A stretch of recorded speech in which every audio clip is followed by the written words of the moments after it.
Alhamdulillah, alhamdulillahilladzi arsala rasulahu bil huda wa dinil haqq liyuzhirahu 'ala ad-din kulli walau karihal musyrikun.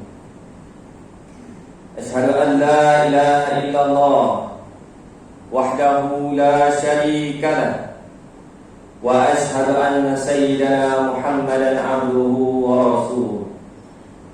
Allahumma salli wa sallim wa barik ala sayyidina Muhammadin wa ala alihi wa sahbihi wa man tabi'ahum bi ihsan ila yaumiddin.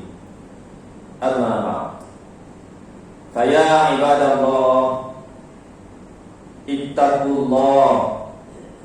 ittaqullaha haqqa tuqatih wa la tamutunna illa wa antum muslimun. Sidang hadirin yang dirahmati Allah Subhanahu wa taala sekalian. Seperti biasa, saya ingin mengingatkan diri saya dan juga tuan-tuan sekalian. Marilah kita sama-sama bertakwa kepada Allah Subhanahu wa taala dengan sebenar-benar takwa, melaksanakan perintah Allah Subhanahu wa taala dan meninggalkan larangan Allah Subhanahu wa taala. Mudah-mudahan Allah SWT menggolongkan kita di kalangan mereka yang berjaya di dunia dan berjaya di akhirat, insyaAllah. Allah SWT berfirman, A'udzubillahi minasyaitonir rajim. Ya ayyuhalladzina amanu idza laqitum fi'atan fathbutu wadhkurullaha katsiran la'allakum tuflihun. Wa atii'u Allaha wa rasulahu wa la tanaza'u fatafshalu wa tadhhaba rihukum wasbiru innallaha ma'as sabirin. Shadaqallahul 'azim.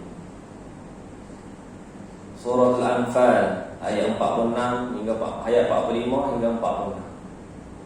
Maksudnya, wahai orang-orang yang beriman, apabila kamu memerangi pasukan musuh, maka teguhkanlah hati dan sebutlah nama Allah sebanyak-banyaknya agar kamu beroleh keuntungan, dan taatlah kepada Allah dan Rasul, dan janganlah kamu berbantah-bantah. Ia akan menyebabkan kamu menjadi gentar serta hilang kekuatanmu, dan bersabarlah, sesungguhnya Allah bersama-sama dengan orang yang sabar. Hadirin sekalian jemaah yang dirahmati Allah SWT sekalian, kita berada dalam bulan Jamadil Akhir. Baru berapa hari bulan? 4 hari bulan Jamadil Akhir. Sebelum ni kita berada dalam bulan Jamadil Awal. Zaman Nabi SAW pada tahun ke-8 Hijrah, bermula pada bulan Jamadil Awal, berlaku satu peristiwa besar pada tahun ke-8 Hijrah, iaitu berlakunya peperangan Mu'tah. Tuan-tuan hadirin pernah dengar ada perkataan Mu'tah? Perang besar yang berlaku di zaman Nabi SAW, namanya perang Mu'tah. Mim, waw, ada hamzah kecil kat atas. Ta mamlukah, Mu'tah. Peristiwa yang banyak meninggalkan kesan bagi mereka yang mengambil iktibar terhadap peristiwa tersebut. Peperangan tersebut berlaku di Mu'tah, Jordan. Berlaku disebabkan oleh pengkhianatan terhadap seorang utusan dihantar oleh Rasulullah SAW kepada Raja Busra, iaitu Harith bin Umair Al-Azdi, di mana beliau telah gugur syahid apabila direbus hidup-hidup di dalam kawah air panas. Peristiwa tersebut berlaku pada bulan Jamadil Awal tahun ke-8 Hijrah, di mana Rasulullah SAW dengan pantas telah mengumpulkan 3,000 orang Islam bala tentera untuk menuju ke Mu'tah. Penghantaran tentera bukanlah atas sebab nak balas dendam atau sebaliknya.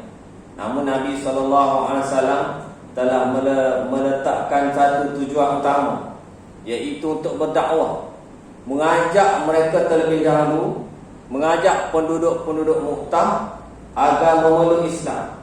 Dan jika mereka enggan serta terus menerus berkeras untuk berperang, barulah serangan boleh dimulakan. Di samping itu Rasulullah SAW juga turut memberi arahan kepada tentera Islam agar tidak membunuh golongan kanak-kanak, tidak membunuh golongan wanita, orang-orang tua, serta tidak mengerat pohon-pohon dan tidak memusnahkan rumah kediaman penduduk.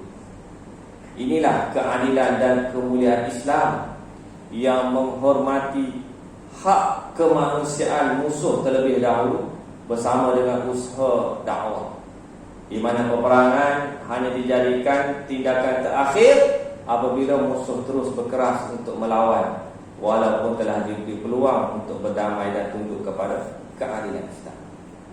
Hadirin dan jemaah yang dirahmati Allah SWT sekalian,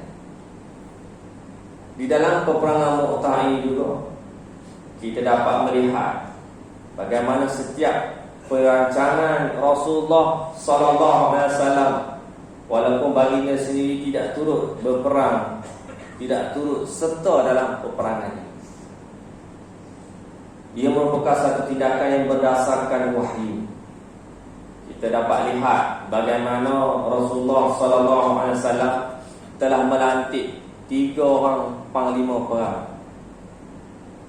Biasa dalam peperangan seorang saja, tapi Nabi SAW melantik 3 orang panglima perang. Dikatakan oleh Nabi SAW, sekiranya Zaid bin Harithah yang pertama itu gugur syahid, maka tempatnya akan digantikan oleh sepupunya, iaitu Ja'far bin Abi Talib. Dan seterusnya, sekiranya Ja'far bin Abi Talib gugur syahid, maka tempatnya akan diganti oleh Abdullah bin Rawah.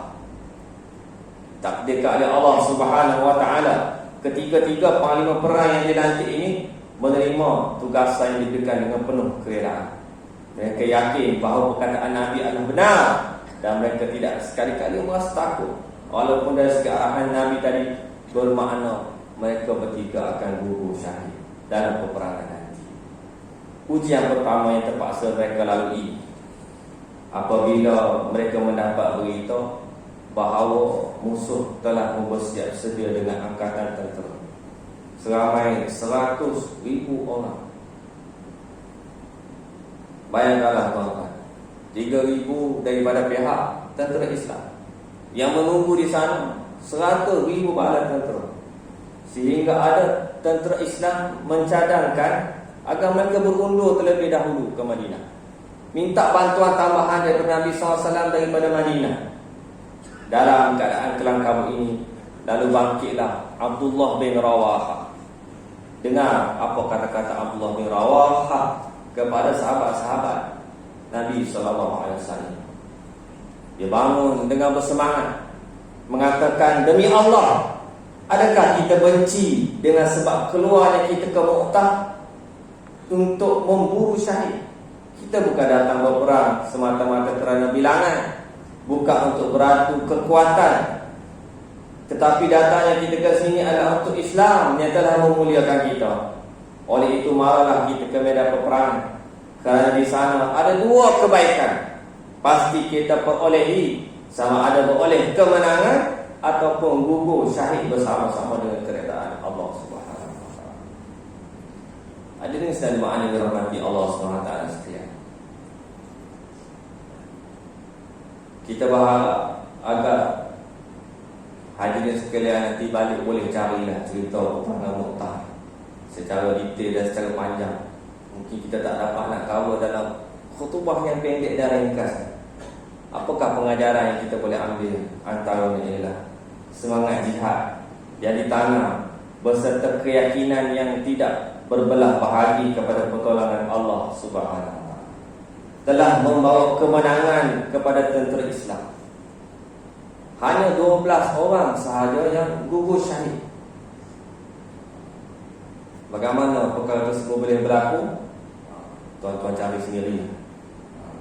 Termasuklah 3 panglima perang yang dilantik oleh Rasulullah SAW, di mana kepimpinan tentera Islam itu selepas diambil alih oleh Sayyidina Khalid bin Walid akhirnya. Walaupun kehilangan 3 orang panglima perang dalam satu peperangan, namun tentera Islam terus berjuang sehingga dianugerahkan kemenangan yang besar, kerana perjuangan bukan berdasarkan bilangan dan pemimpin. Sebaliknya, perjuangan mestilah ikhlas kerana Allah Ta'ala dan meninggikan kegemilangan Islam. Semangat jihad yang telah ditunjukkan oleh tentera Islam yang terpaksa menghadapi musuh yang berganda jumlah 3,000 lawan 100,000, sehingga ada riwayat mengatakan 200,000, tak ada tambahan lagi tentera pihak musuh. Mestilah kita ambil iktibar yang sewajarnya oleh umat Islam pada hari ini. Sama ada kita terpaksa menghadapi mereka yang memusuhi sistem Islam melalui sistem demokrasi pilihan raya, ataupun saudara-saudara Islam kita yang lain yang terpaksa menghadapi senjata musuh setiap masa, seperti di Palestin, di negara-negara luar sana. Mereka menghadapi musuh-musuh agama Allah Subhanahu Wa Taala dengan cara yang keras, dengan cara kekerasan. Kita yang berada di dalam negara yang mengamalkan sistem demokrasi berparlimen, beri peluang kepada rakyat untuk memilih pemimpin melalui pilihan raya, sepatutnya menggunakan peluang ini untuk terus menyebarkan dakwah kepada seluruh umat Islam yang masih jahil tentang sistem Islam yang menyeluruh. Di samping kita mengembangkan dakwah kepada orang yang bukan Islam, walaupun di sana banyak sekatan demi sekatan, namun kita mestilah terus berusaha agar sistem Islam ini dapat difahami, dapat diterima baik oleh semua pihak, akhirnya akan dapat dilaksanakan dalam negara kita yang tercinta. Pelibatan gerakan Islam ini bukanlah untuk merebut jawatan, tetapi tujuan yang paling besar ialah untuk memastikan pemimpin yang ada kembali kepada ajaran Islam, ajaran agama Allah Subhanahu Wa Taala yang sebenar, bukannya setakat bangga kerana dapat mengisytiharkan negara Islam, sedangkan sistem dalam negara terus berkiblatkan kepada sistem kufur.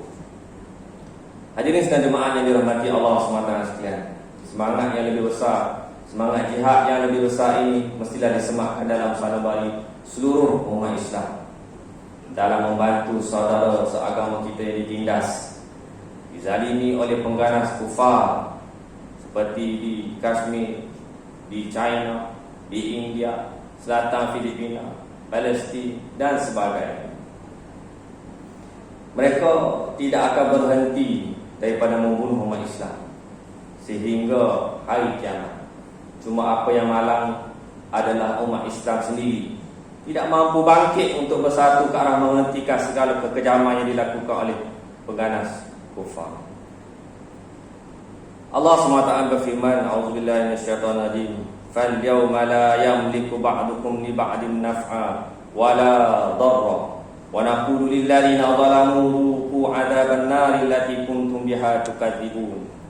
Maksudnya pada hari ini sebahagian kamu tidak berkuasa untuk memberikan manfaat atau mudarat kepada sebahagian yang lain, dan kami katakan kepada mereka yang zalim, rasakanlah olehmu azab neraka yang dahulu yang kamu dustakan. Barakallahu li wa lakum fil Qur'anil azim wa nafa'ani wa iyyakum bima fihi minal ayati wa dzikril hakim. Taqabbal minni wa minkum tilawatahu innahu huwal samiul alim. Astaghfirullah azim li wa lakum wa lisal muslimin wal muslimat wal mu'minina wal mu'minat fastaghfiruhu fa ya qawmul mustaghfirin ya lillahi taibin.